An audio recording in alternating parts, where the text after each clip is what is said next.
sunnah-sunnah dan ajaran-ajaran beliau, dan kita dapat berharap nantinya di yaumil akhir bertemu dengan beliau dan mendapatkan syafaat beliau. Amin ya rabbal alamin. Baik Bapak Ibu sekalian, ahlan wa sahlan saya ucapkan di kesempatan kelas Madrasah Baitullah pagi hari ini. Semoga dalam keadaan sehat walafiat, dan pada pagi hari ini kita akan dibersamai oleh Ustadz Deden Anjar Hediansyah yang insya Allah sudah hadir pada ruang virtual Zoom pada pagi hari ini. Saya sapa terlebih dahulu. Assalamualaikum Ustadz, apakah sudah bisa bergabung suaranya? Waalaikumsalam warahmatullahi wabarakatuh. Mas Masya Nizar, Allah.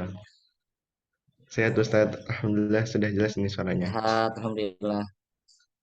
Baik, terima kasih Ustadz atas tanggapannya.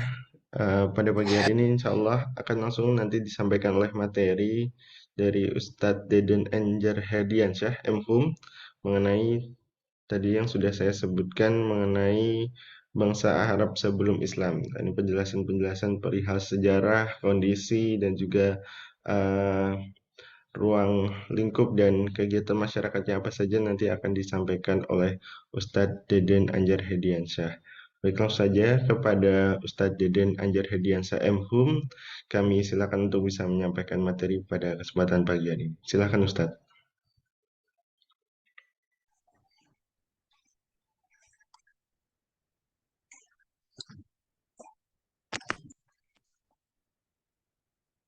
Bismillahirrahmanirrahim. Assalamualaikum warahmatullahi wabarakatuh.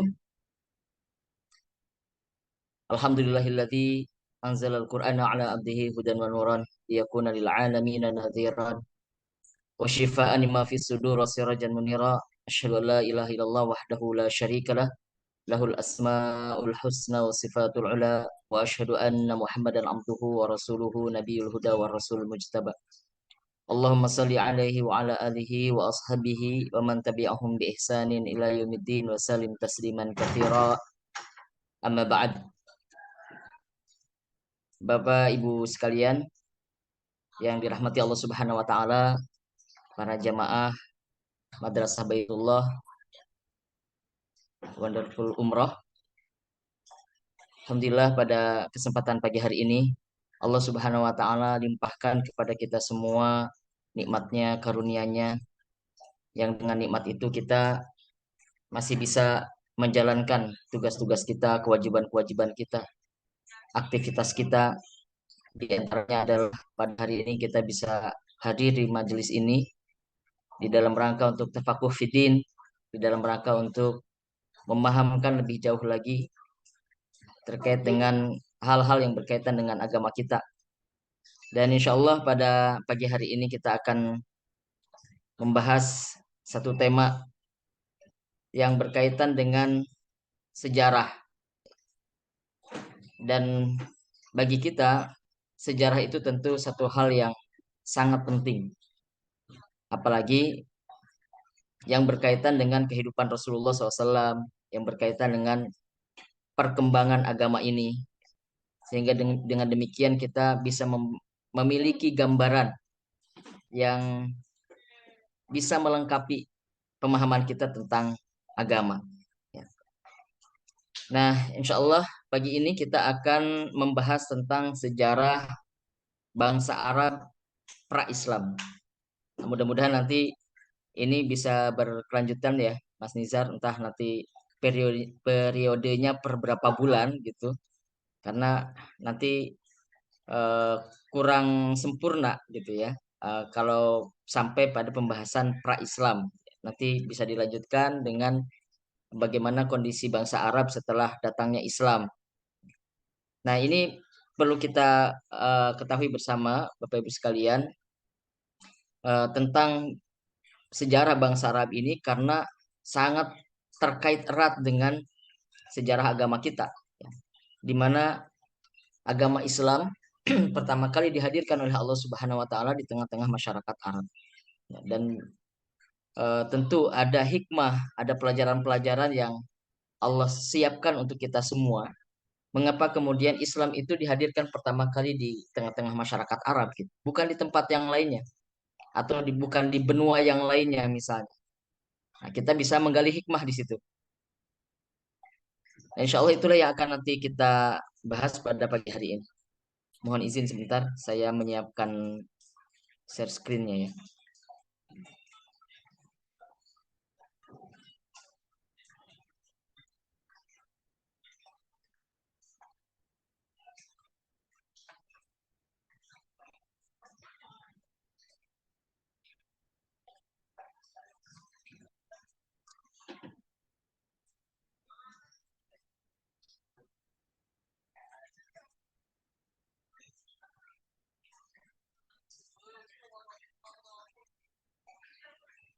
Sebentar, sebentar.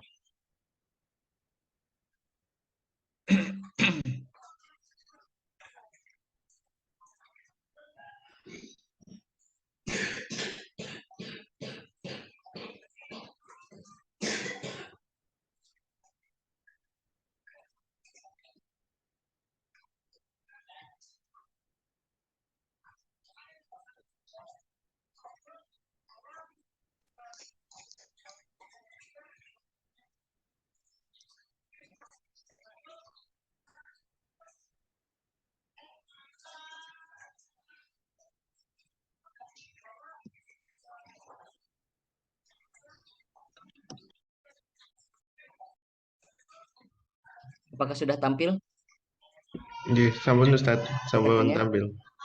Sudah Ya, ya. sudah Ustadz.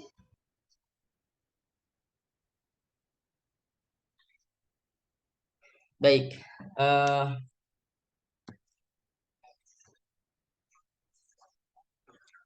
Apa kita pentingnya memahami sejarah bangsa Arab itu? Pertama, karena negeri Arab itu merupakan tanah kelahiran sekaligus tanah perjuangan Rasulullah SAW. Jadi nanti kita bisa mengetahui bagaimana Rasulullah SAW menjalankan perannya sebagai Nabi dan Rasul di tengah-tengah masyarakat Arab. Dan mengapa Rasulullah SAW sebagai Nabi yang terakhir itu juga dilahirkan di tengah-tengah masyarakat Arab. Nah ini tentu ada banyak pelajarannya.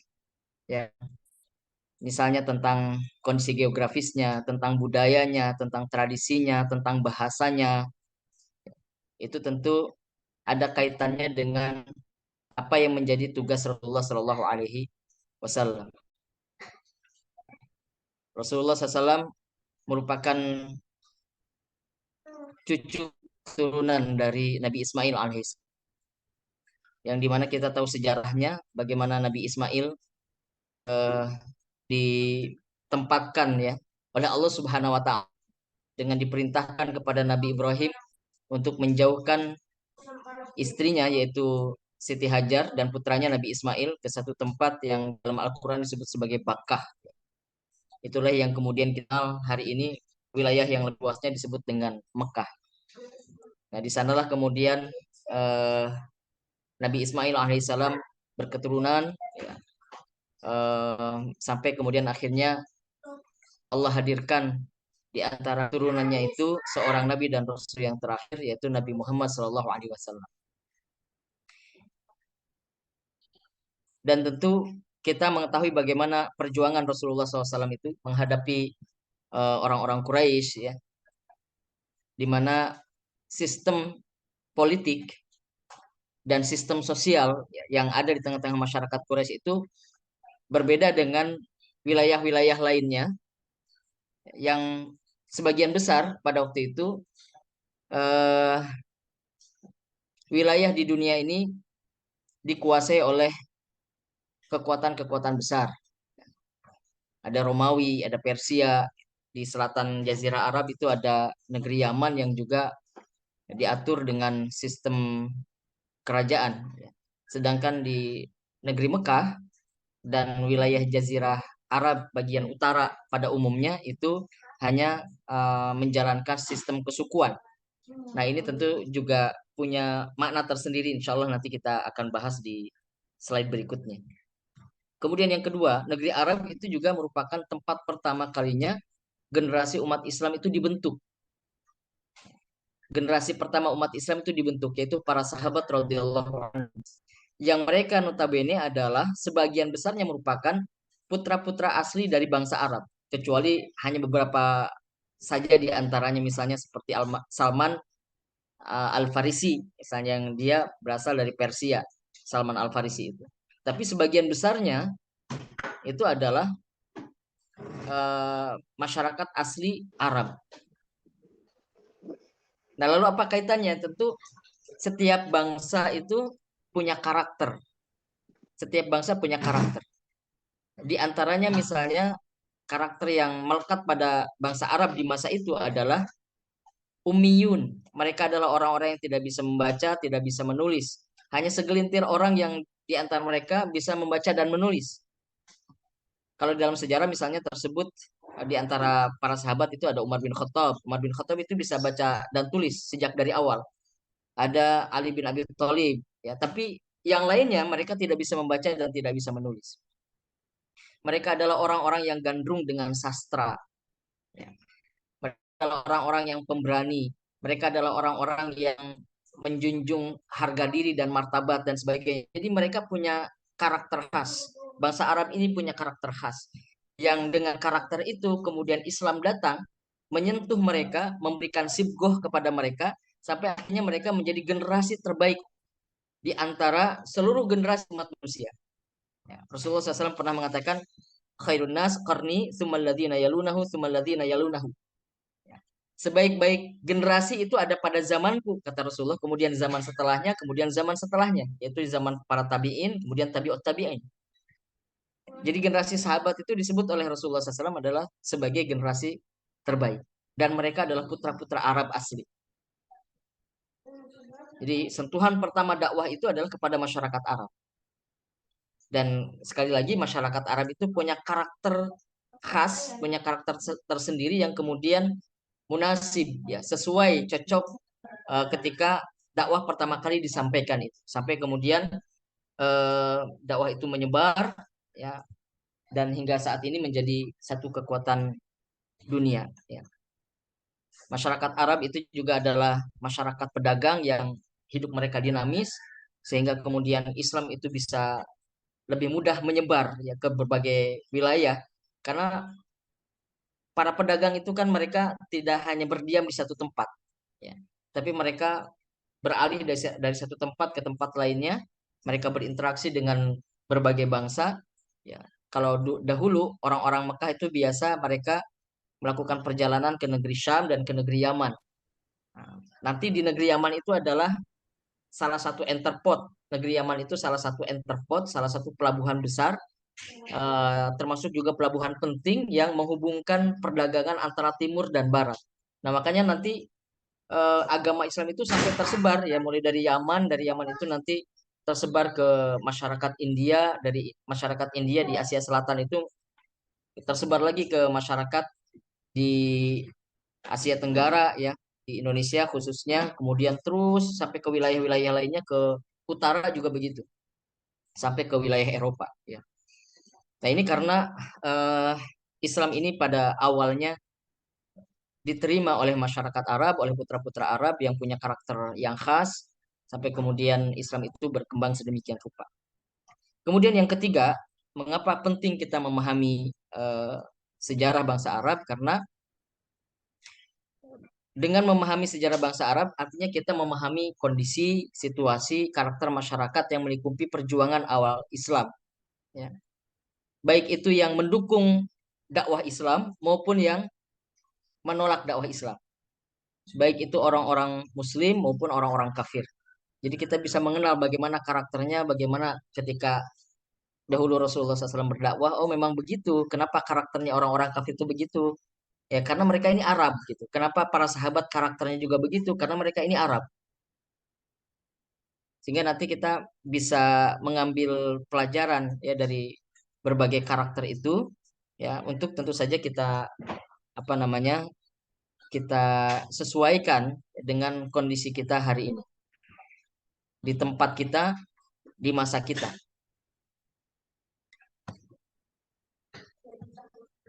Baik, kemudian yang terakhir, mengapa kemudian kita penting untuk memahami sejarah bangsa Arab ini? Karena negeri Arab ini merupakan tempat tegaknya Baitullah, ya, yang menjadi kiblat umat Islam sedunia. Dan Ka'bah merupakan bangunan paling sakral dari dulu hingga saat ini. Ya, tidak ada satu tempat yang didatangi oleh jutaan manusia di setiap tahunnya, dan kita bisa melihat ya eh, betapa Islam itu besar ya ketika musim haji tiba. Ya. Dan ini tidak bisa ditolak saya kira oleh siapapun ya. Betapa Ka'bah itu menjadi satu bangunan paling sakral di dunia. Nah, kira-kira itu secara garis besar ya, apa yang menjadi urgensi kita memahami sejarah bangsa Arab. Nah, kita akan melihat apa yang dimaksud dengan bangsa Arab atau apa yang dimaksud dengan wilayah Arab, atau kita mengenalnya juga sebagai Jazirah Arab, sebagai Jazirah Arab. Nah, kita akan melihat di sini eh, peta ya, peta Jazirah Arab. Jazirah Arab itu yang berwarna hijau itu ya. Dari mulai di selatan ada Yaman sampai kemudian di apa namanya di utara itu ada wilayah Hijaz, ada wilayah Hijaz. Nah, batas-batas geografisnya itu di timur ada Teluk Persia. Ya, di timur itu ada Teluk Persia. Nah, di sini. Ya, di sebelah timur ada Teluk Persia, kemudian di sebelah baratnya ada Laut Merah. Ini Laut Merah. Baik, kemudian di sebelah selatannya ada Samudra Hindia. Ini Samudra Hindia yang nanti salah satunya menghubungkan dengan Indonesia. Ya. Nanti di Samudra Hindia ini kalau ke arah timur dan tenggara itu ada India, ya di sebelah timurnya ini ada India, kemudian di tenggaranya ada Indonesia. Nanti inilah Samudra Hindia inilah yang kemudian menjadi jembatan ya, terhubungnya Islam di Timur Tengah atau di Asia Barat ini dengan Indonesia. Dahulu para penyebar Islam ini melalui Samudra Hindia ini untuk melakukan pelayaran sampai mereka di India ya. Kemudian mereka melanjutkan pelayaran lagi sampai mereka di Aceh ya, di wilayah-wilayah paling barat dari wilayah Indonesia, kemudian nanti menyebar sampai ke wilayah paling timurnya. Kemudian di utara ada Palestina. Nah, Palestina di sini nih. Ada Palestina, kemudian Padang Syam. Syam itu kalau sekarang sudah menjadi terbagi ke 4 negara ya. Kalau dulu kita sering mendengar Rasulullah SAW berdagang ke negeri Syam. Nah, berdagang ke negeri Syam. Nah, itu sekarang negeri Syam itu yang dimaksud itu sudah menjadi 4 negara ya. Pertama Suriah, yang kedua Yordan, ketiga Lebanon, kemudian Palestina. Jadi yang dimaksudkan Syam itu wilayah itu. Baik, nah ini batas-batas yang dimaksud dari Jazirah Arab. Nah, Jazirah Arab ini sebetulnya terbagi dua ya. Ada Hijaz, nanti akan kita bahas juga di bagian slide berikutnya. Ada Hijaz di bagian utara. Nah, ini bagian utara. Di antara Hijaz itu wilayah besar ya, wilayah besar yang kemudian meliputi Madinah, Mekah, kemudian Taif. Ya, itu yang dimaksud dengan Hijaz. Jadi Hijaz ini adalah Arab bagian utara. Arab bagian utara nanti yang berbatasan kalau ke utaranya itu dengan Syam. Kemudian ada eh, Arab bagian selatan. Arab bagian selatan ini adalah Yaman. Ya. Kenapa dibedakan demikian? Karena nanti ada alasan-alasannya, ada faktor-faktornya. Pertama adalah alasan nasab, yang kedua alasan geografis, yang ketiga alasan sistem politik. Yang ketiga adalah alasan sistem politik. Nah, nanti karena ada perbedaan antara Hijaz, Arab Utara dengan Arab Selatan itu ada perbedaan.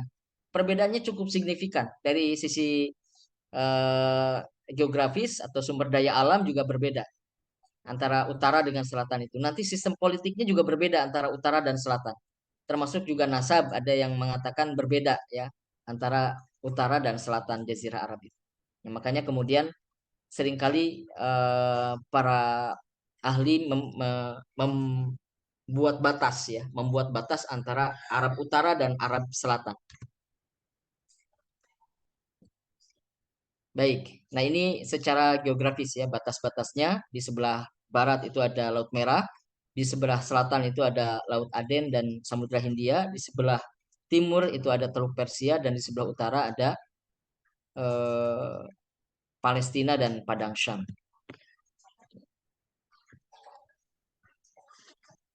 Nah, lalu keadaan alamnya bagaimana di negeri Arab itu?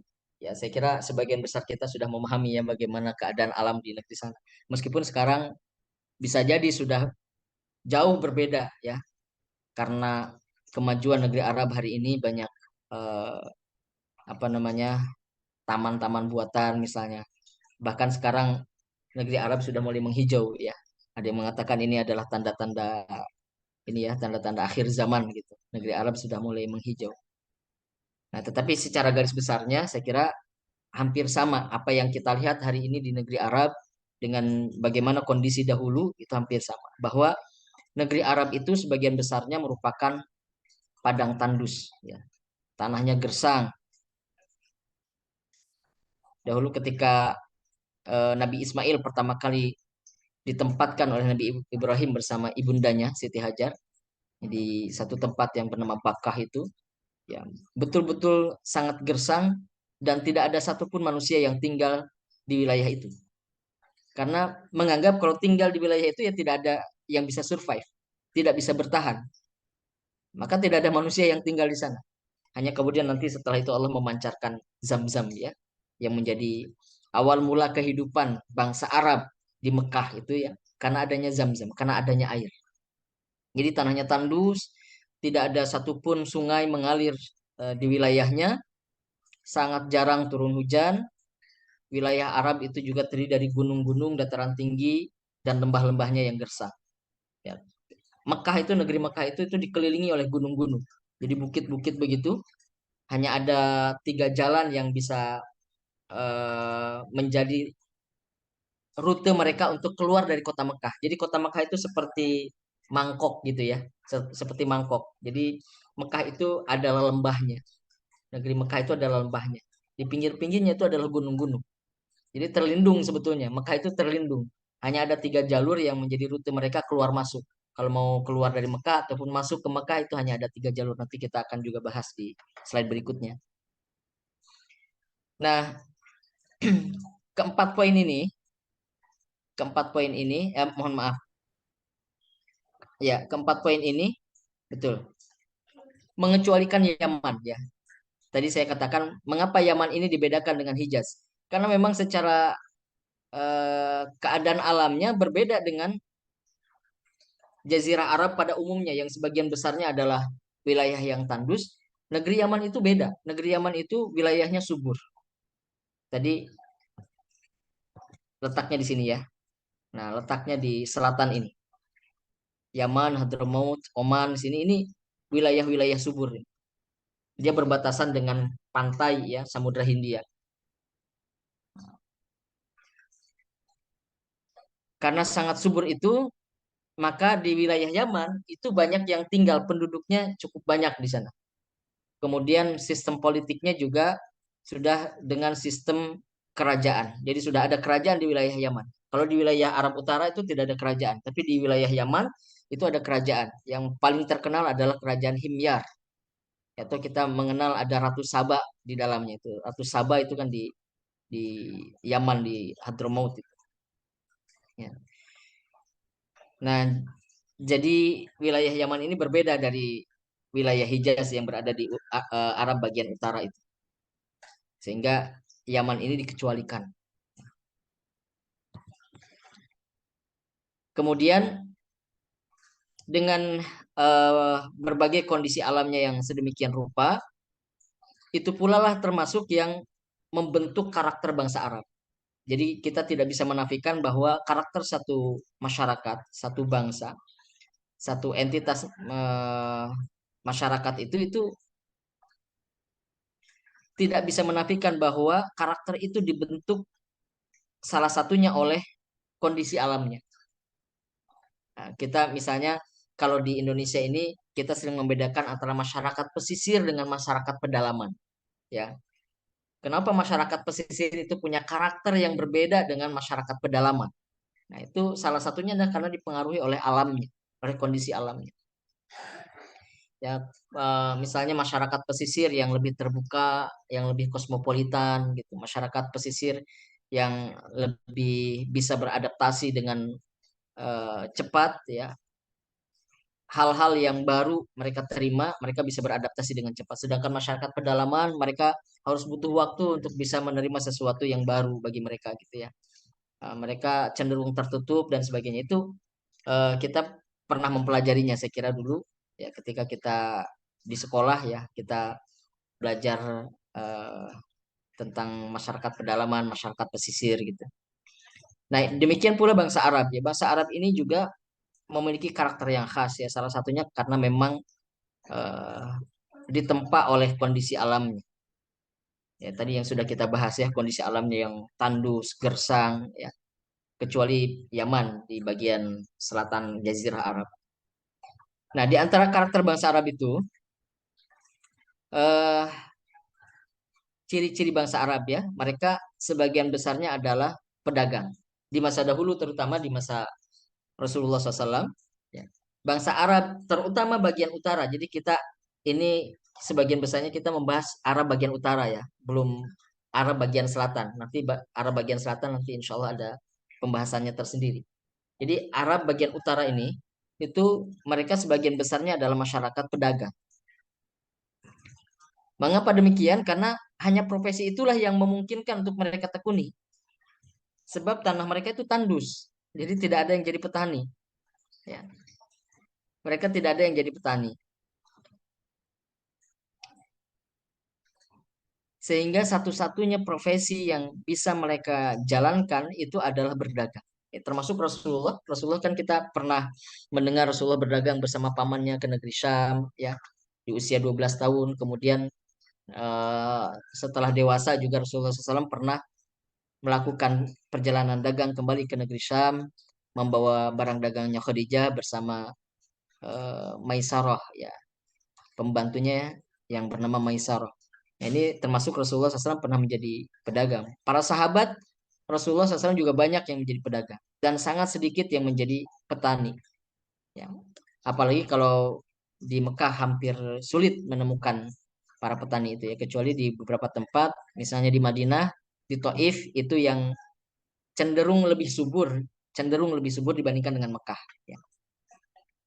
Baik, yang pertama kita pahami dulu bahwa masyarakat Arab, khususnya Mekah, itu sebagian besar adalah masyarakat pedagang. Nah, lalu sebagai pedagang, masyarakat Arab itu dituntut untuk dinamis, memiliki jaringan yang luas dan banyak melakukan perjalanan jauh. Karena sebagai pedagang itu masyarakat Arab jadi berpencar kemana-mana. Ya, mereka berdagang kalau musim panas itu ke utara, ke negeri Syam, kalau musim dingin itu ke negeri Yaman. Itu kita bisa mengetahuinya pada surah Quraisy ya. Di ila fi Quraisy ila fihim rihlata syita'i was sayf falyabudu rabb hadzal bait alladzi at'amahum min ju' wa amanahum min khauf. Nah, ini Allah Subhanahu wa taala mengisahkan tentang orang-orang Quraisy yang mereka mendapatkan nikmat dari Allah Subhanahu wa taala berupa perjalanan dagang itu. Jadi kata Allah kalau di musim apa namanya di musim panas mereka ke negeri ke utara ke negeri Syam. Jadi mereka melakukan perjalanan di musim panas dan musim dingin. Nah, kalau dalam sejarah dijelaskan di situ, musim panas itu orang-orang Quraisy ke utara ke negeri Syam, kalau musim dingin ke Yaman, ke selatan. Nah, jadi eh, kita bisa melihat bagaimana masyarakat Arab itu betul-betul dinamis ya. Dan ini pula lah yang menjadi faktor penyebab tersebarnya ajaran Islam. Nah, ini kita akhirnya jadi memahami ya betapa Allah Subhanahu wa taala itu telah membuat skenario besar kenapa Islam itu hadir di tengah-tengah masyarakat Arab. Jadi antaranya karena masyarakat Arab ini khususnya Mekah mereka ini bangsa pedagang yang banyak melakukan perjalanan jauh. Nah, kalau kita membahas tentang ini ya tentang masuknya Islam ke Indonesia, masuknya Islam ke Indonesia itu kan melalui pedagang pada mulanya. Pedagang-pedagang mereka yang datang dari negeri Arab, ada yang datang dari India, ada yang datang dari Persia, dari Teluk Persia itu ya. Dari jalur itu datang, kemudian mereka membuat koloni-koloni di pesisir. Itu mereka adalah para pedagang. Dan itu tidak bisa dinafikan oleh sejarah bahwa Islam yang pertama kali masuk ke Indonesia adalah Islam yang dibawa oleh para pedagang. Baru kemudian nanti di sekitar abad ke-13, itu baru muncul para ulama yang mereka ini datang bukan hanya berdagang tetapi memang di dalam rangka untuk mensyiarkan Islam. Tetapi yang pertama-tama datang di abad ke-7, di abad ke-8 itu sampai ke Indonesia itu adalah para pedagang.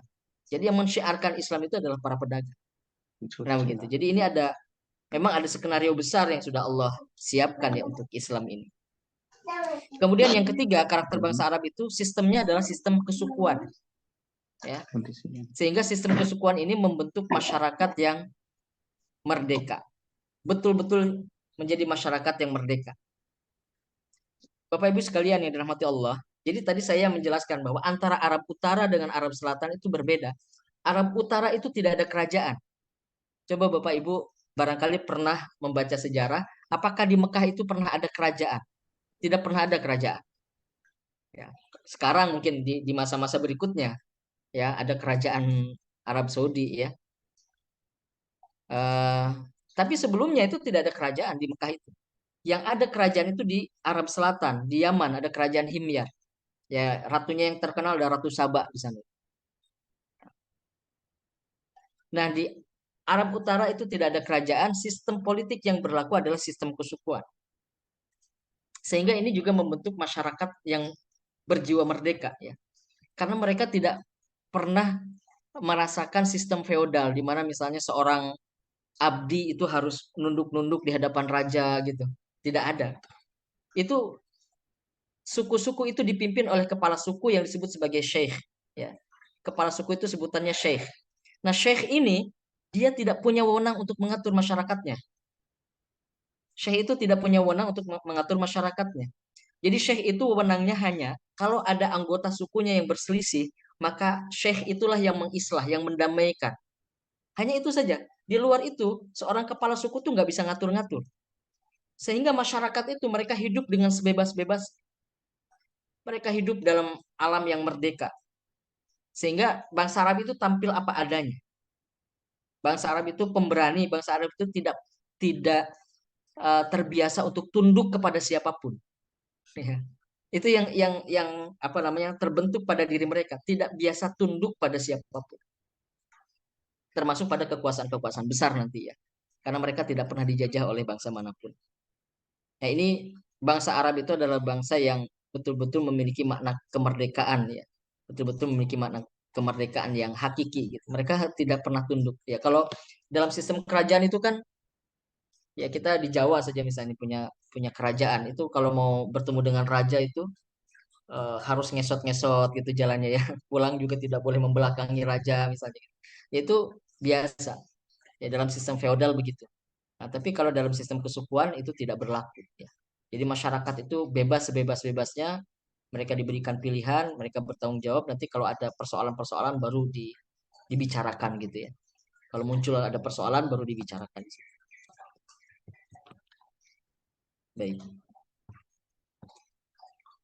Nah, kemudian yang berikutnya, karakter bangsa Arab ini alamnya yang tandus membuat masyarakat Arab tidak pernah dijajah oleh bangsa manapun. Ya. Jadi tidak ada yang berminat menjajah bangsa Arab itu nggak ada yang berminat. Saat itu kan sudah ada kekuatan-kekuatan besar ya seperti Romawi dan Persia. Itu mereka tidak ada yang berminat menjajah Arab bagian utara itu kecuali Arab bagian selatan Yaman ya. Itu Yaman itu diperebutkan oleh Romawi dan Persia. Pernah dijajah oleh Romawi, pernah dijajah juga oleh Persia, Yaman itu. Ya, karena tanahnya subur dan jadi kota pelabuhan sehingga menguntungkan ya. Nah, Arab itu tandus. Kalau mau dijajah apa yang mau diambil dari Arab itu? Malah bangsa penjajah bisa jadi bangkrut tuh kalau menjajah menjajah Arab itu ya. Nah, ini kalau kita bandingkan dengan Indonesia ya. Indonesia itu yang tidak ada kurangnya kalau sumber daya alam itu ya. Tidak ada kurangnya. Semuanya ada hutannya, apa namanya, lautnya, ya gunungnya, ya kan? Udaranya bahkan yang di atas tanah maupun yang di dalam tanahnya. Itu semuanya sempurna Indonesia itu. Allah berikan luar biasa eh, apa namanya kenikmatan bagi bangsa Indonesia itu. Tapi Yaitu konsekuensinya karena bangsa kita ini bangsa yang kaya raya, bangsa yang subur luar biasa, kita jadi rebutan. Kita pernah dijajah oleh banyak bangsa ya. Inggris pernah menjajah, Belanda pernah menjajah, Portugis pernah menjajah, Jepang pernah menjajah gitu. Ya karena alam kita subur. Nah, Arab itu sebaliknya. Alamnya tandus, ya gersang, ya, tidak punya sumber daya alam saat itu ya, tidak punya sumber daya alam, akhirnya ya tidak ada yang pernah menjajah.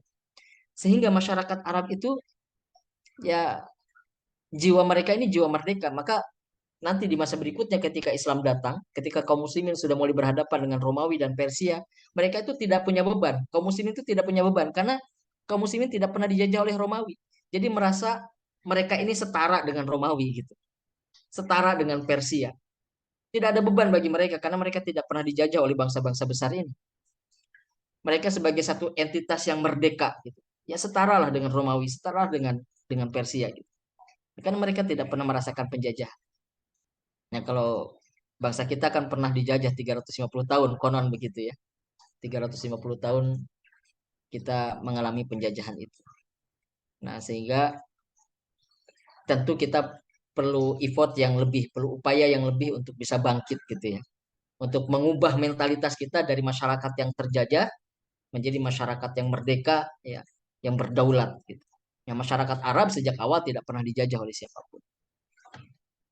Oleh sebab itulah kemudian dari seluruh kondisi ini, sifat-sifat yang terbentuk karena tatanan sosialnya di tengah-tengah masyarakat Arab, mereka memiliki beberapa karakter ya, seperti harga diri yang tinggi, kemudian pemberani, ya, tolong menolong, solid gitu. Masyarakatnya itu solid. Ya, karena ada sistem asobiyah di antara mereka itu. Asobiyah itu fanatisme kesukuan. Ya, karena tadi sistemnya adalah sistem kesukuan, maka setiap anggota suku itu sangat fanatik terhadap sukunya. Ya. Kemudian ada sistem jiwar. Ada sistem jiwar. Jiwar itu memberikan perlindungan terhadap orang lain. Jadi biasanya orang yang lebih tinggi kedudukan sosialnya itu akan memberikan perlindungan kepada orang lain yang dianggap sekutunya misalnya atau dianggap berpihak kepadanya yang statusnya lebih rendah daripada dirinya. Nah, Rasulullah SAW itu pernah mendapatkan jiwar. Di antaranya eh, perlindungan yang diberikan oleh pamannya Abu Thalib atau juga bisa disebut sebagai himayah, ya, jiwar atau himayah.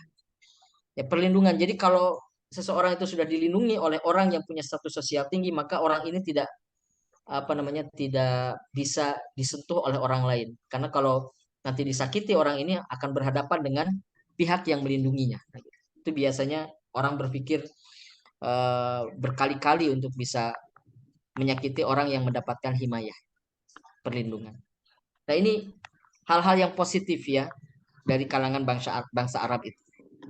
Nah, ini menjadi pelajaran bagi kita atau menjadi pengetahuan bagi kita eh, mengapa kemudian Allah Subhanahu wa taala memilih bangsa Arab ini sebagai eh, masyarakat yang pertama kali mendapatkan risalah Islam.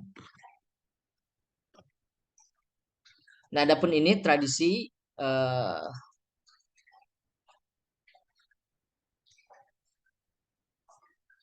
nah tradisi jahiliyah nih ya. Tradisi jahiliyah ini kita sudah sering mendengarnya ya, bagaimana masyarakat Arab itu sangat gemar meminum khamar ya. Seperti minuman sehari-hari khamar itu.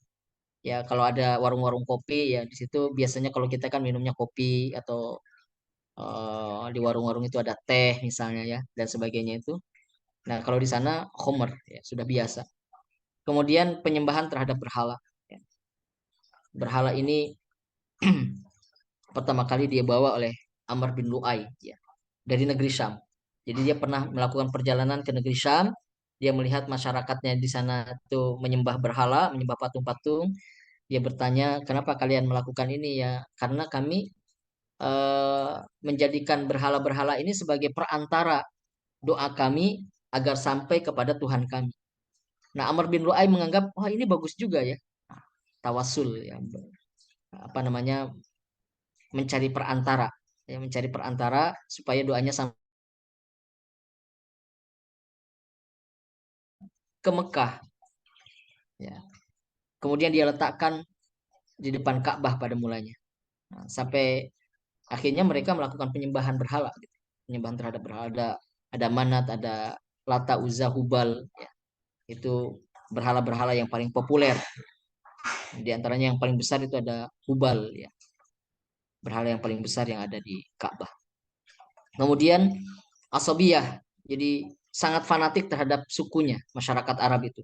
Dan inilah yang seringkali menyebabkan mereka berperang antar suku, antar kabilah.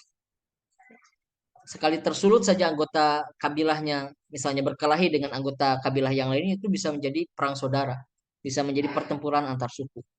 Nah, ini yang negatifnya ya. Kemudian yang ketiga itu tidak menghargai, yang keempat ya, tidak menghargai kaum perempuan. Jadi sama sekali tidak punya harganya perempuan di masa jahiliyah itu, di tengah-tengah masyarakat Arab itu. Ya, jadi bisa diperjualbelikan, bisa dipinjamkan perempuan itu, mohon maaf. Kemudian terjadi perzinahan di mana-mana itu ya. Nah, ini karena mereka betul-betul tidak menganggap ya kaum perempuan itu sebagai makhluk Allah yang berharga. Nanti ketika Islam datang, dibalik, ya, dibalik semuanya. Bahwa Islam menganggap perempuan itu sangat mulia, ya, dengan berbagai dalil yang sudah disampaikan oleh Rasulullah SAW. Ya. Begitu juga Al-Quran menyampaikan itu, termasuk juga di dalam hukum-hukum, ya, hukum-hukum fikih, ya, dan sebagainya. Bahkan kalau kita melihat dalam sejarah, ya, dalam sejarah Islam, manusia yang pertama kali menerima dakwah Rasulullah SAW itu adalah perempuan, Khadijah. Dan Muslim pertama yang syahid itu juga adalah seorang perempuan, Sumayyah binti Khayyat. Jadi perempuan ini yang terdepan, pelopor gitu. Ya, dalam Islam, dalam sejarah itu Khadijah yang pertama masuk Islam dari kalangan perempuan tentu saja. Kemudian yang syahid pertama juga adalah perempuan, Sumayyah binti Khayyat. Ya, bukan laki-laki, yang syahid pertama bukan laki-laki tetapi perempuan. Nah, ini dalam sejarah pun kaum perempuan ini terdepan ya. Jadi mereka sebagai pelopor-pelopor, sebagai pionir ya, eh, pengasas yang mengawali agenda-agenda kebaikan itu. Baik. Nah, kemudian kita akan melihat bagaimana sejarah bangsa Arab secara garis besar saja ya. Yang pertama, memang untuk melacak awal mula sejarah bangsa Arab itu bagaimana, ya, siapa yang pertama kali tinggal di sana gitu ya. Itu lumayan sulit ya, karena bangsa Arab ini tidak akrab dengan tradisi menulis. Ya. Karena kan sejarah itu sangat erat kaitannya dengan tulisan. Ya. Kita seringkali membagi ya antara prasejarah dengan sejarah. Apa yang dimaksud prasejarah? Prasejarah itu pratulisan artinya. Sebelum manusia mengenal tulisan. Karena sulit dilacak. Karena sulit dilacak bagaimana kita mengenali sebuah masyarakat tanpa ada tulisan. Tapi sejarah itu adalah masa di mana manusia setelah mengenal tulisan. Nah, misalnya kalau dahulu itu ada prasasti, ada tulisan di batu itu ya. Nah, itu era sejarah. Nah, bangsa Arab ini agak sulit karena mereka tidak akrab dengan tradisi menulis. Atau dalam bahasa Al-Quran disebut ummiyin atau ummiyun ya. Huwallazi ba'atsa fil ummiyina rasulam minhum. Ya kan? Dialah Allah yang telah mengutus di tengah-tengah masyarakat yang ummi, yang tidak bisa baca tulis, seorang rasul dari kalangan mereka. Nah, jadi di dalam Al-Quran saja Allah Subhanahu Wa Taala sudah menyebutkan bahwa masyarakat Arab itu masyarakat yang ummi, masyarakat yang tidak bisa baca tulis, masyarakat buta huruf, buta aksara. Ya. Nah, sehingga tidak mudah untuk melacak apa namanya sejarah bangsa Arab ini. Tapi tentu saja ada beberapa informasi yang bisa kita dapatkan ya dari riwayat-riwayat ya dari Al-Qur'an ya, misalnya tentang sejarah Nabi Ismail yang pertama kali datang ke negeri Bakkah itu memulai satu peradaban baru ya di negeri itu. Nah, sebelum hadirnya Nabi Ismail ke negeri Bakkah, ke negeri Makkah itu sebetulnya sudah ada beberapa kabilah ya yang mendiami Jazirah Arab. Tampaknya itu kabilah berada di apa namanya bagian selatan Jazirah Arab. Ya, ada yang mengatakan di Yaman. Ya. Nah, itu ada di antaranya kabilah Jurhum. Ya, kabilah Jurhum. Jadi kan kalau dalam kisahnya kita sering mendengar ya kisahnya Nabi Ismail itu. Nabi Ismail ditinggalkan di negeri Makkah itu hanya berdua dengan ibundanya, tidak ada manusia siapapun di situ, tidak ada orang di situ, ya tidak ada pepohonan, tidak ada sungai, tidak ada air, hanya padang tandus. Ya.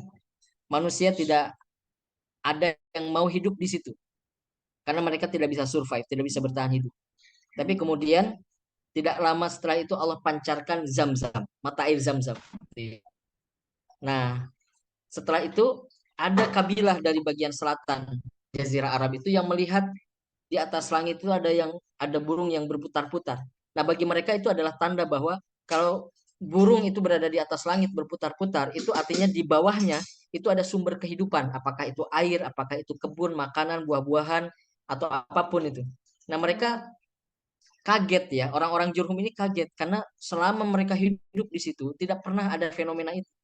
Nah, maka akhirnya mereka penasaran, mereka datangi tempat di bawah burung-burung itu berputar. Nah, akhirnya mereka menemukan di situ Nabi Ismail, ya, dengan ibundanya. Dan mereka melihat di situ ada pancaran mata air Zam-Zam. Bagi mereka, oh itu harta karun air itu ya, karena air itu menjadi sesuatu yang sangat langka ya di situ. Nah, maka kemudian mulailah orang-orang Jurhum ini berinteraksi dengan Nabi Ismail, dengan Siti Hajar, bahkan nanti Nabi Ismail itu menikah dengan perempuan dari kabilah Jurhum ini. Nah, kemudian mulai di sekitar air Zam-Zam itu mereka mendirikan tempat tinggal, rumah-rumah begitu ya. Nah, ini awal mula apa namanya? eh, Tumbuhnya peradaban di tengah-tengah masyarakat Arab, Arab Utara ya, Arab Utara. Nah, kemudian seringkali bangsa Arab itu dibagi ke dalam dua kelompok besar. Ya. Ini berdasarkan keasliannya, itu ada Aribah dan Musta'ribah. Ini saya perlu menjelaskan. Yang pertama Aribah. Aribah itu eh, yang dimaksudkan adalah bangsa Arab asli. Ya. Aribah itu adalah bangsa Arab asli yang belum tercampur dengan bangsa lainnya. Kemudian ada Musta'ribah. Musta'ribah itu adalah Arab campuran. Kalau bahasa sederhananya Arab campuran. Nah, yang dimaksudkan Arab Musta'ribah ini adalah Arab yang berasal dari keturunannya Nabi Ismail. Jadi Rasulullah itu dianggap sebagai Arab Musta'ribah. Sedangkan Arab itu Arab yang tidak campur dari dengan bahasa lain itu seperti Jurhum ini. Jurhum ini Arab asli, nah gitu. Yang mereka penduduk asli Arab yang sudah menempati itu Jazirah Arab entah sejak kapan gitu. Pokoknya sejak zaman dahulu entah dilacaknya bagaimana itu sudah menempati Jazirah Arab. Nah, Musta'rib itu dianggap campuran karena Nabi Ismail itu kan bukan asli Arab, ya kan? Nabi Ismail itu ayahnya adalah berasal dari Irak. Nabi Ibrahim itu kan aslinya Irak. Kemudian ibundanya aslinya Mesir, Siti Hajar itu. Nah, kemudian baru ditempatkan oleh Allah Subhanahu wa taala ke Jazirah Arab. Lalu bercampur dengan kabilah Jurhum. Istrinya adalah dari Jurhum. Nah, maka keturunannya dianggap ini campuran, campuran antara Arab yang asli dari Jurhum, kemudian dengan Nabi Ismail yang bukan Arab asli dia. Sehingga disebut Musta'ribah. Nah, itu penjelasannya ya. Kemudian kalau berdasarkan nasabnya itu adalah ada Qahtan, ada Adnan. Ya. Qahtan ini Arab asli itu. Qahtan itu adalah nenek moyangnya dari bangsa Arab asli yang dari Yaman itu, dari Yaman itu. Kemudian Adnan ini adalah Musta'ribah, Arab campuran yang Adnan ini adalah keturunannya Nabi Ismail. Jadi kalau melacak nasabnya Rasulullah itu dari Rasulullah, kemudian bin Abdullah, bin Abdul Muthalib dan seterusnya sampai ke atas itu sampai ke Adnan. Karena dari Adnan itu ke atasnya sampai Nabi Ismail itu agak sulit dilacak kebenarannya karena ada banyak versi gitu. Adnan binnya sampai bin Ismailnya itu ada banyak versi. Tapi dari Rasulullah ke Adnan itu hampir sepakat ulama di situ. Kalaupun ada perselisihan hanya sedikit saja. Ya, jadi dari Rasulullah sampai ke Adnan itu hampir sepakat mata rantai nasabnya. Nah, ini Adnan ini adalah keturunannya Nabi Ismail. Jadi musta'ribah ya Arab campuran. Baik. Nah, bangsa Yaman itu mengklaim dirinya sebagai Arab asli. Nah, tadi saya sudah menyampaikan bahwa kabilah Jurhum ini datang dari Yaman gitu berinteraksi dengan Nabi Ismail. Bangsa Arab asli atau Aribah, mereka merupakan keturunan Qahtan, sedangkan Arab Utara atau yang kita kenal juga sebagai Hijaz seringkali dianggap sebagai bangsa yang terarabkan, bangsa yang terarabkan atau bangsa Arab campuran atau musta'ribah. Mereka merupakan keturunan Adnan. Ya, ini gambaran garis besarnya sejarah Arab begitu ya. Nah, apa perbedaan antara Arab Utara dan Arab Selatan? Arab Utara sering juga disebut sebagai wilayah Hijaz. Tadi saya sudah menjelaskan sekilas. Sedangkan yang dimaksud Arab Selatan adalah wilayah Yaman. Wilayah Yaman. Baik. Nah, secara geografis, perbedaan Arab Utara dengan Arab Selatan itu, ya, Arab Utara sebagian besar wilayahnya merupakan padang padang tandus dan gersang, sedangkan Yaman wilayahnya subur. Kemudian secara politik, perbedaannya adalah kalau Yaman itu memiliki kerajaan yang dipimpin oleh seorang raja, artinya sudah ada sistem kerajaan di dalam. Ya, tentu kerajaan itu menganut sistem feodal, ya. Rakyat harus tunduk semuanya kepada sabda raja, nah gitu kira-kira. Tidak boleh ditentang raja itu. Raja itu adalah manusia yang sakral. Kalau dalam sistem kerajaan kan begitu. Tidak boleh dibantah. Nah, sedangkan Hijaz diatur dengan sistem kesukuan yang dipimpin oleh kepala suku. Nah, berbeda, kepala suku ini dia tidak punya wewenang gitu. Dianya sebagai orang yang dituakan, sebagai orang yang dituakan. Ya, perkataannya bisa didengar, bisa tidak, tergantung kewibawaan dia. Tetapi tugas pokoknya dari seorang syekh, seorang kepala suku itu adalah mengislah, mendamaikan anggota sukunya yang berselisih. Di luar itu dia tidak punya wewenang mengatur, dia tidak bisa memaksa, ya. Anggota sukunya dipaksa oleh dia misalnya tidak bisa. Kalau raja kan bisa. Nah, itu jadi sistem politiknya beda antara Arab Utara dengan Arab Selatan. Di Mekah itu masa dahulu tidak biasa itu orang-orang diatur-atur gitu. Ya mereka bebas menentukan pilihan mereka sendiri. Mereka manusia-manusia merdeka. Nah, dan di Arab Utara itu ada satu wilayah yang disebut dengan Mekah dan ini merupakan jantungnya semenanjung Arab. Ya, jantungnya semenanjung Arab. Nah, memang unik ini ya. Mekah ini ada di Arab bagian utara yang tandus, yang gersang. Tetapi dia menjadi jantungnya, menjadi pusat kotanya, bukan Yaman. Padahal Yaman itu yang dekat dengan laut, kota pelabuhan, tanahnya subur gitu. Ada sistem yang sudah mapan, sistem kerajaan. Tetapi dia tidak menjadi yang paling utama di Jazirah Arab itu. Mekah yang paling utama. Sebabnya ada dua. Baik tiga lah ya. Tiga. Sebabnya ada tiga. Ka'bah yang pertama. Yang kedua adalah perdagangan. Yang ketiga adalah Zam-Zam. Nah, kuncinya di situ. Keistimewaan Mekah itu.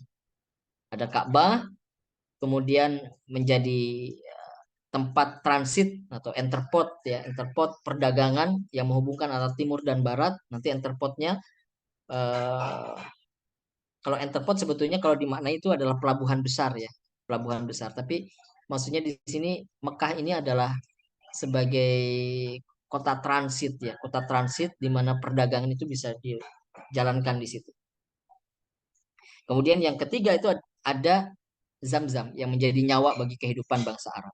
Ya, nanti kita akan bahas satu demi persatu tentang apa namanya tentang Ka'bah, kemudian tentang Zam-Zam dan tentang jalur perdagangan itu ya. Baik.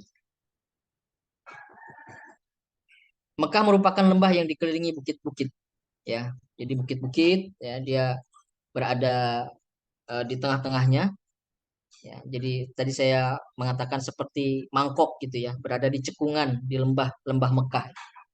Ada tiga jalur untuk keluar masuk ke Mekah. Pertama jalur menuju Yaman, kemudian jalur dekat Laut Merah di pelabuhan Jeddah.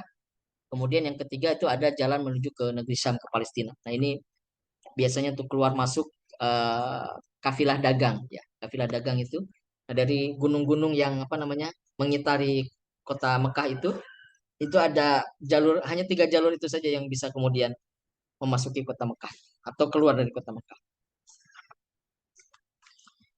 Nah di kota Mekah itu ada satu bangunan yang paling sakral ya bahkan di dunia hingga hari ini ya.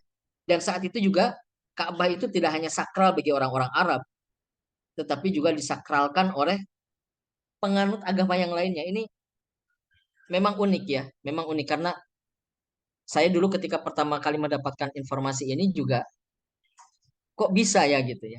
Ka'bah itu jadi disakralkan juga oleh orang Hindu, disakralkan juga oleh orang orang penyembah dewa-dewa misalnya gitu ya.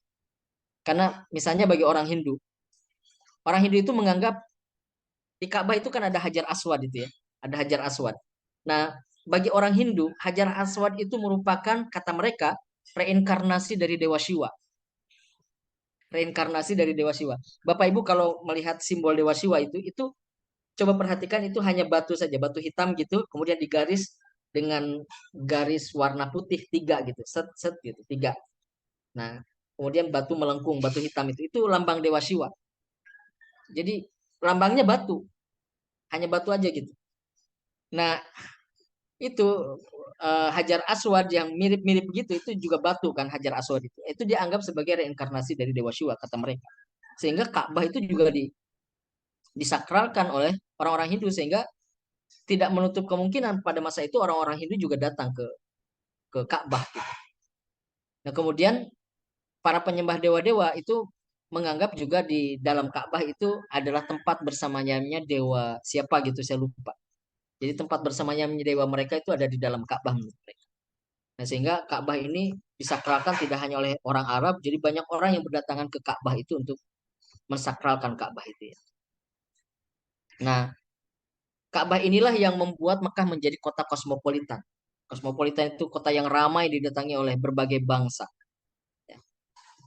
Karena mereka ingin beribadah di sana, berhaji. Ya, dulu juga sebutannya haji ya. Orang-orang yang beribadah di Mekah itu.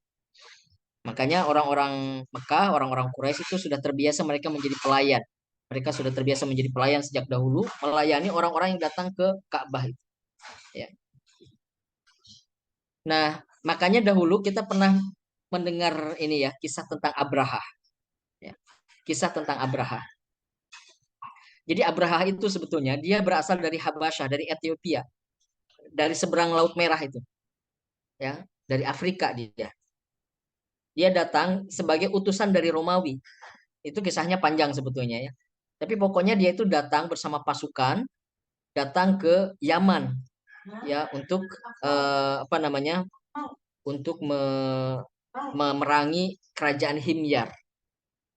Diperangilah oleh Abraha beserta pasukannya, jatuhlah itu kerajaan Himyar, kemudian dia kuasai. Dia menjadi raja akhirnya setelah ada dinamika di situ dia pernah juga kudeta kepada panglima perangnya. Nah, dia kudeta, kemudian dia jadi raja di Yaman. Nah, dia heran kenapa Yaman tidak bisa menjadi pusat Jazirah Arab. Bukankah Yaman itu adalah yang paling subur? Yaman itu adalah kota pelabuhan. Yaman itu punya sistem kerajaan, tapi kenapa tidak menjadi pusat? Kenapa Mekah gitu?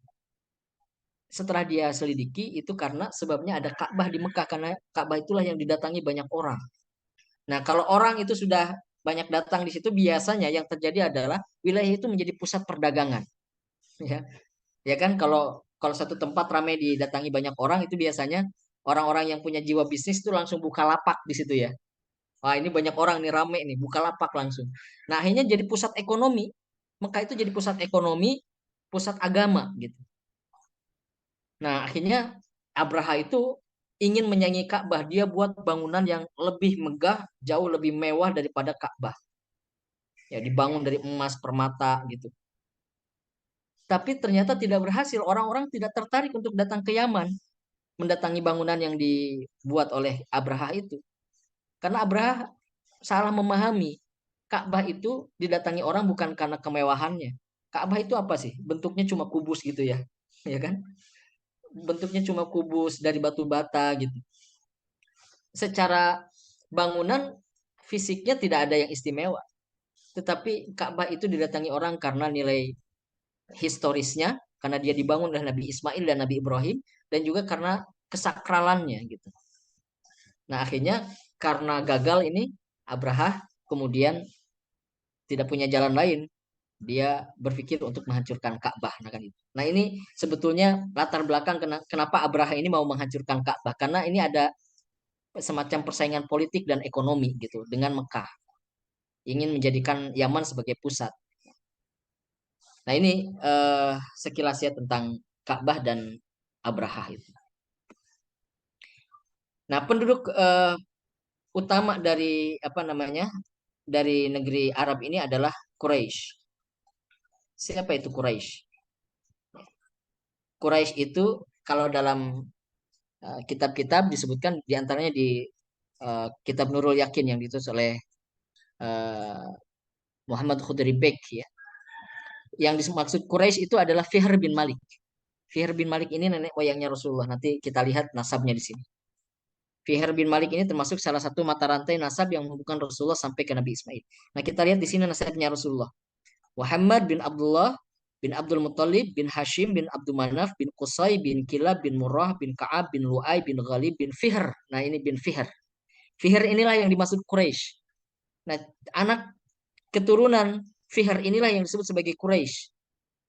Jadi Fihr ke bawah ya sampai Nabi Muhammad itulah yang disebut Quraisy. Nanti siapa saja tuh, kabilah apa saja yang disebut sebagai Quraisy itu.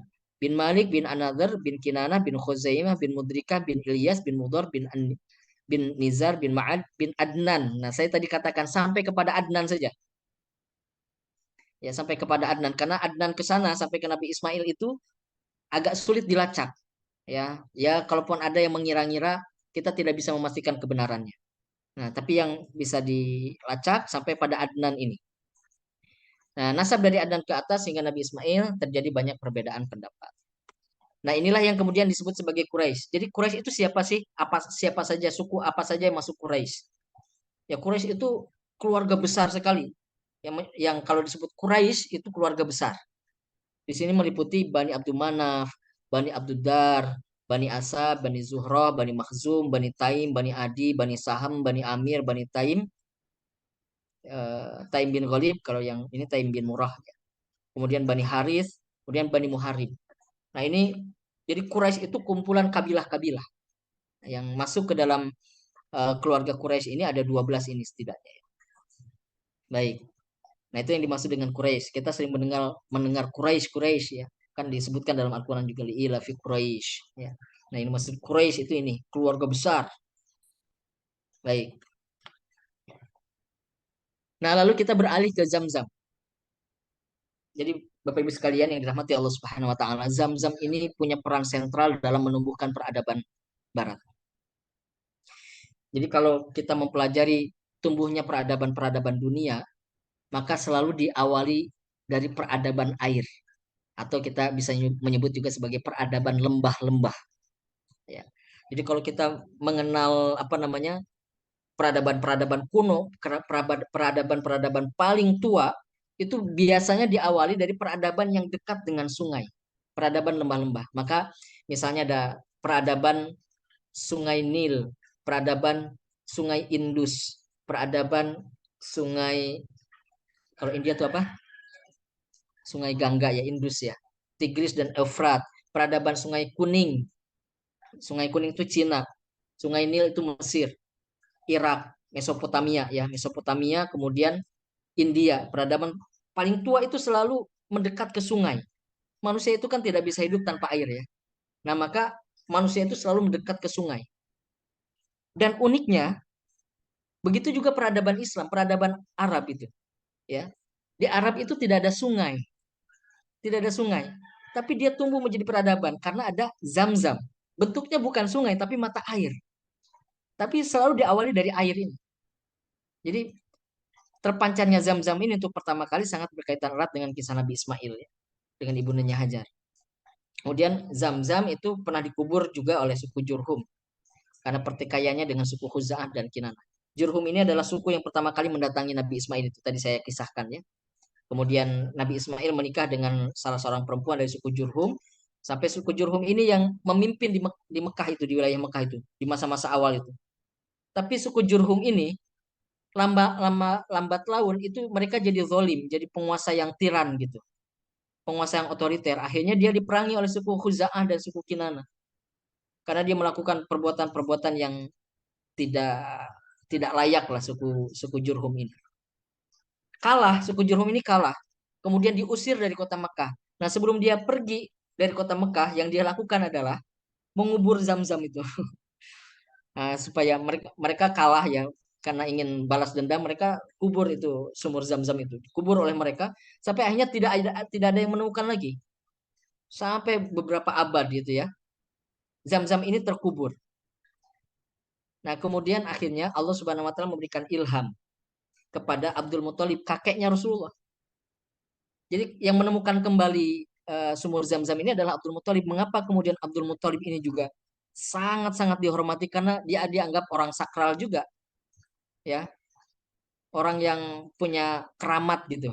Karena Abdul Muthalib ini mendapatkan ilham ini melalui mimpinya. Jadi berkali-kali dia mimpi tentang Zam-Zam itu, di mana letaknya akhirnya dia cari di situ digali sama anak-anaknya sama Haris namanya, digali ketemu Zam-Zamnya itu padahal sudah terkubur ratusan tahun. Nah, makanya orang-orang Mekah, orang-orang Arab itu mensakralkan Abdul Muthalib, kakeknya Rasulullah SAW, dianggap manusia inilah, manusia keramat gitu. Karena dia menemukan sumur Zam-Zam yang itu jadi penghidupan bagi mereka. Ya sampai sekarang kan Zam-Zam itu tidak pernah berhenti mengalir. Nah, ini Zam-Zam juga membuktikan bahwa peradaban manusia selalu berawal dari peradaban air atau peradaban lembah-lembah. Ya. Nah, kemudian ada jabatan-jabatan di Mekah. Nah, jabatan-jabatan di Mekah ini sudah ada sebelum Islam ya. Ada hijabah, siqoyah, rifadah, nadwah, liwa, qiyadah. Hijabah itu adalah jabatan yang memegang kunci Ka'bah, itu hijabah. Sampai sekarang sebetulnya dari klan-klan di Arab itu sudah ada ininya ya, sudah ada jalurnya. Yang megang kunci Ka'bah itu siapa? Keluarganya siapa? Sampai sekarang. Nah, kemudian siqoyah ya, yang menyediakan minum untuk peziarah. Rifadah yang menyediakan makanan untuk peziarah. Nadwah ini yang memimpin rapat, pemimpin kabilah itu. Kemudian liwa, liwa itu panji perang. Qiyadah itu pemimpin pasukan saat perang. Nah, ini sudah ada penanggung jawabnya semuanya. Jadi kita bisa melihat memang sejak awal orang-orang Mekah itu ya pelayan. Mereka melayani orang-orang yang datang ke Ka'bah. Ya, karena bagi mereka kehormatan bisa melayani mereka dan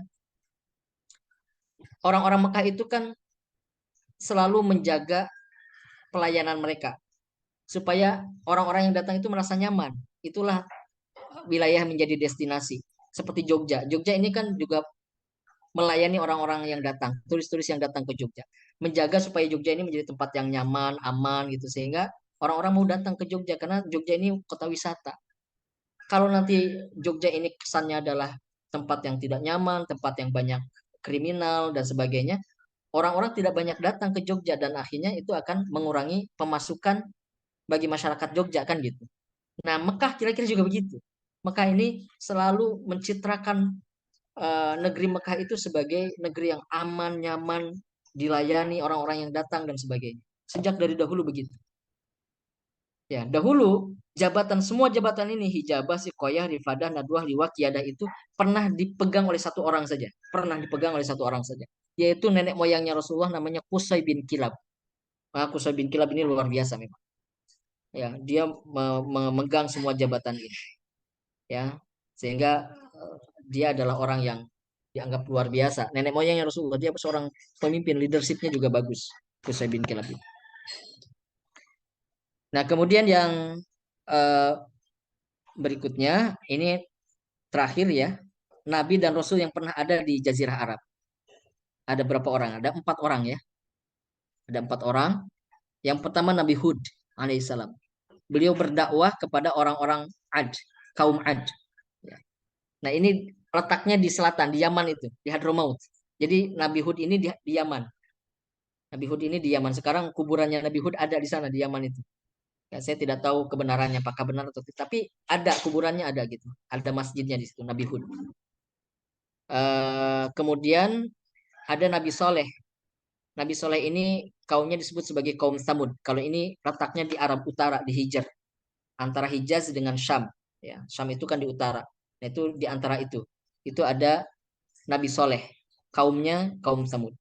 Kemudian Nabi Ismail, ya kita mengenal Nabi Ismail. Berdakwah kepada suku Jurhum. Ya, dan suku-suku lainnya di Mekah pada waktu itu. Dan yang terakhir adalah Nabi Shu'aib. Nabi Shu'aib ini eh, kaum yang didakwahinya disebut sebagai bangsa Madian ya. Bangsa Madian adanya di Hijaz ya di wilayah dekat-dekat Mekah juga berarti ya di situ di Madian itu. Jadi nabinya orang-orang Arab itu ada 4 itu setidaknya. Ada Nabi Hud, ada Nabi Soleh, Nabi Ismail dan Nabi Syuaib. Nah, itu. Baik, Bapak Ibu sekalian yang dirahmati Allah Subhanahu wa taala, itu secuplik ya terkait dengan sejarah bangsa Arab ya. Kita sudah membahas berbagai halnya dari mulai tadi karakter bangsa Arab, letak geografisnya, ada Ka'bah, Zam-Zam ya, perdagangan bangsa Arab, kemudian nabi-nabi bangsa Arab. Mudah-mudahan ini bisa menjadi gambaran bagi kita yang suatu saat nanti atau ada yang sudah pernah berangkat ya, barangkali haji dan umroh. Nah, yang belum berangkat haji dan umroh, kita punya gambaran tentang masyarakat Arab ya dahulu. Kita bisa membayangkan bagaimana situasi masyarakat di masa Rasulullah SAW, masyarakat sebelum Islam datang ya. Dan kita melihat bagaimana sekarang masyarakatnya. Tentu berbeda sekarang. Masyarakat Arab dahulu dengan masyarakat Arab sekarang sudah jauh berbeda. Itu juga karena dipengaruhi oleh faktor alam juga. Karena alamnya Arab dahulu dengan alamnya Arab sekarang itu sudah berubah. Kalau tadi dikatakan orang Arab dulu pemberani-pemberani gitu. Mereka orang-orang yang merdeka, sekarang belum tentu. Ya, karena bangsa Arab sekarang itu juga sudah ada kerajaan ya. Diaturnya oleh seorang raja juga sekarang. Ya, apakah seberani orang-orang dahulu ya saya juga tidak tahu ya. Karena yang jelas banyak terjadi perubahan di Arab itu. Nah, sehingga tentu akan berpengaruh pada karakter ya budaya tradisi di tengah-tengah masyarakat Arab hari ini. Baik, terima kasih. Saya cukupkan. Assalamualaikum warahmatullahi wabarakatuh. Waalaikumsalam warahmatullahi wabarakatuh. Baik, jazakumullah khair kepada Ustadz Danjen Anjar Hidiansyah yang telah menyampaikan materi. Tadi sudah kita ketahui batas-batas dan perilaku karakteristik banyak ya tadi yang disampaikan oleh Ustadz Deden perihal bangsa Arab. Nah, di sini kita memasuki untuk sesi tanya jawab Ustadz. Di sini sudah ada dua pertanyaan, nanti bisa langsung saja dijawab.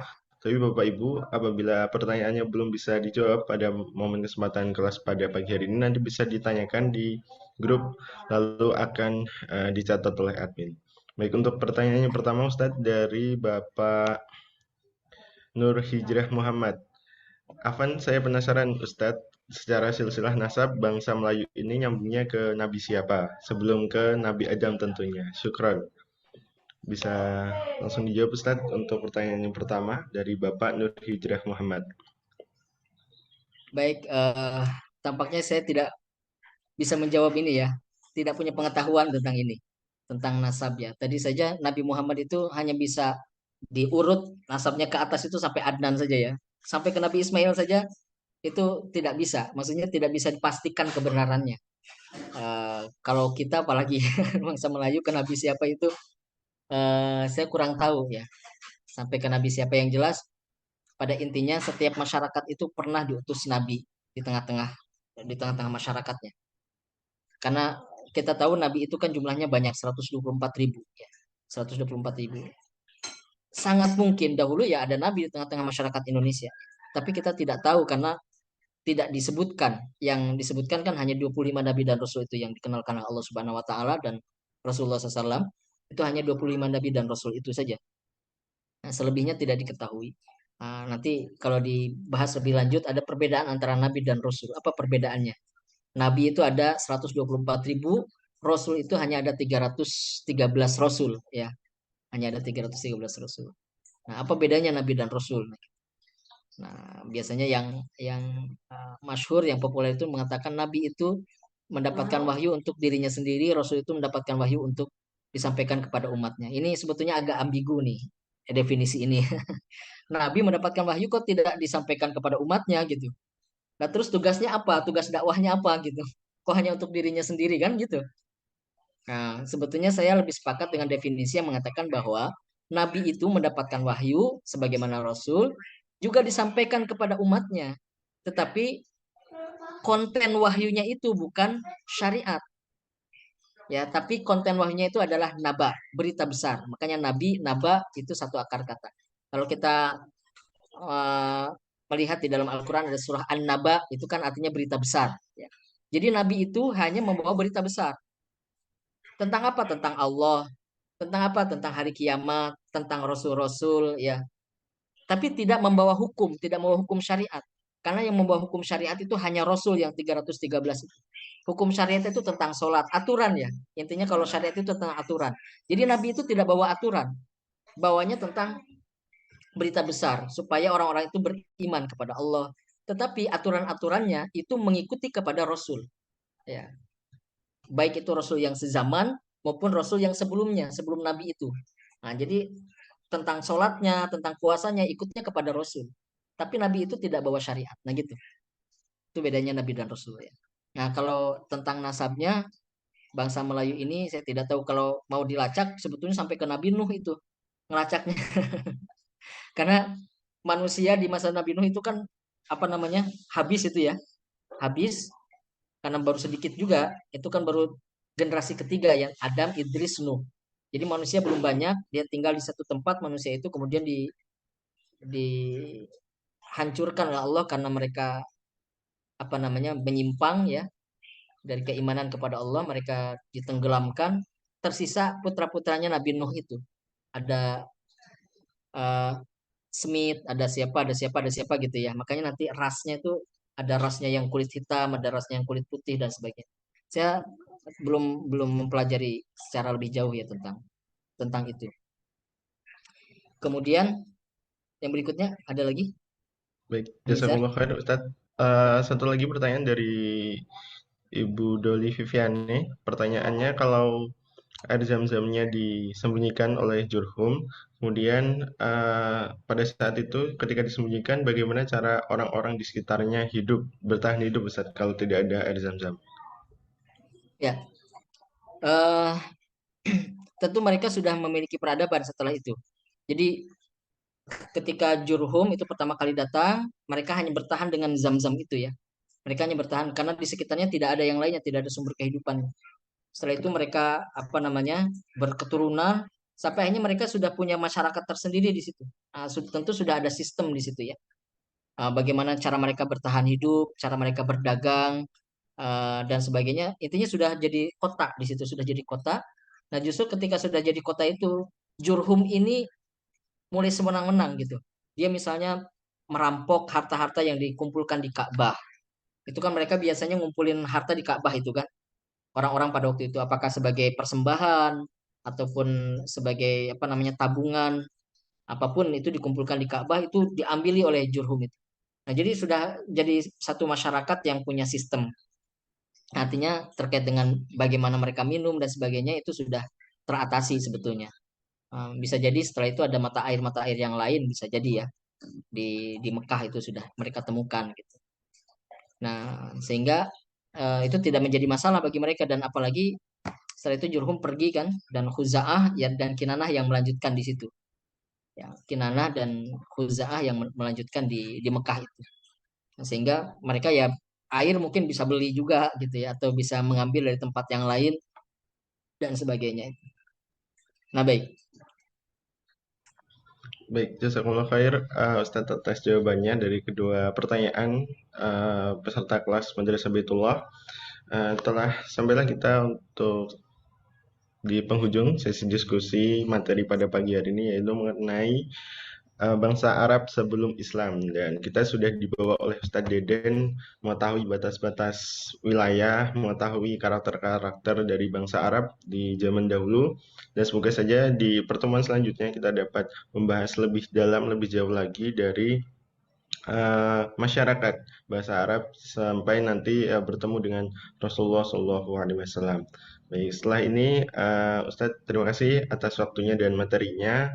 Nanti setelah ini bisa apabila ada kegiatan boleh live duluan karena setelah ini akan ada beberapa informasi yang disampaikan kepada eh, peserta kelas Madrasah Baitullah, yaitu yang pertama ada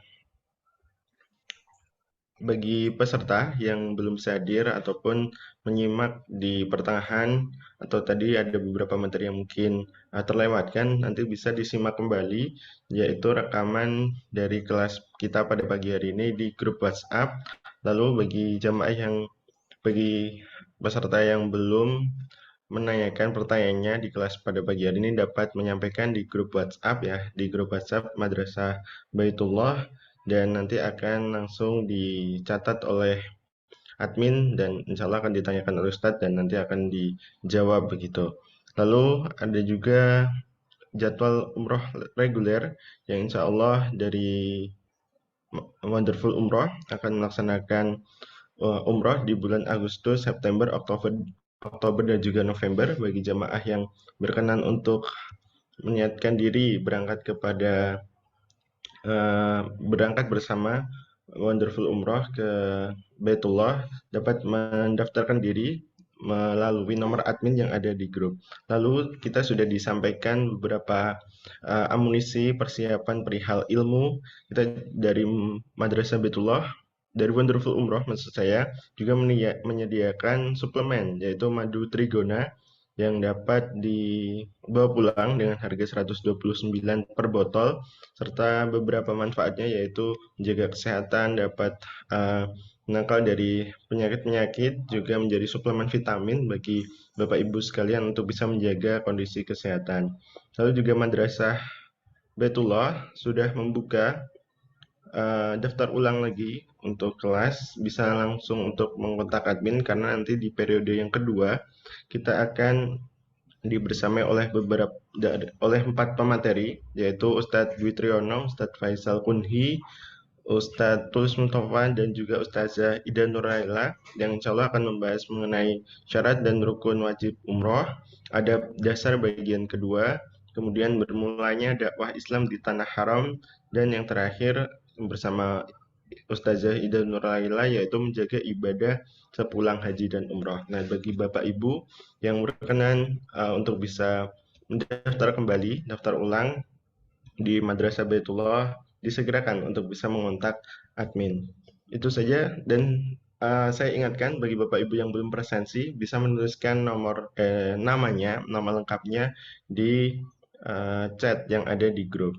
Itu saja kita sudah di penghujung agenda kelas kita pada pagi hari ini. Semoga ilmu yang didapatkan dapat diaplikasikan, dapat kita pelajari lagi, diperdalam lagi melalui buku-buku ataupun informasi-informasi dari kajian yang lain ataupun dapat memperdalam diskusi nanti apabila masih bingung dan masih kurang jelas dapat ditanyakan kembali dan kita buka diskusi kembali di via grup Madrasah Baitullah Online. Itu saja kita akhiri forum pada pagi hari ini membaca istighfar bersama-sama. Astagfirullahaladzim, astagfirullahaladzim, astagfirullahaladzim. Disempurnakan dengan hamdalah dan kafaratul majelis. Alhamdulillahirrahmanirrahim. Subhanakallahumma wa bihamdika asyhadu an la ilaha illa anta astaghfiruka wa atubu ilaik. Dari saya mewakili panitia yang bertugas ada kurang lebihnya mohon maaf. Sekian, wassalamualaikum warahmatullahi wabarakatuh. Jazakumullah khair Bapak Ibu sekalian sudah hadir pada Waalaikumsalam pagi hari ini. warahmatullahi wabarakatuh, Ustaz.